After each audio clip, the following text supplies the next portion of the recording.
পর্যন্ত পেলেকে আমি অতিরিক্ত কোন ভাড়া রাখি এটা সুন্দর মতো পরিষ্কার করে খেয়েছি। আল্লাহর মতো ওই আর পর থেকে আজ পর্যন্ত আল্লাহ ভাবে খানা আর আমার প্লেটে রাখা আলহামদুলিল্লাহ। কি বলবে এই পেলে মুরব্বী লাগে না লাগে না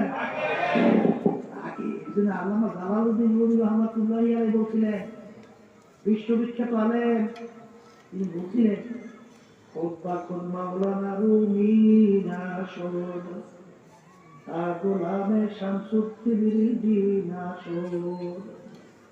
আমি রুমি ততক্ষণ পর্যন্ত রুমি হতে পারি নাই যতক্ষণ পর্যন্ত শামসুদ্দিন সাগরে হতে পারি নাই। কথা ঠিক নেবে তাহলে মুরব্বী লাগবে।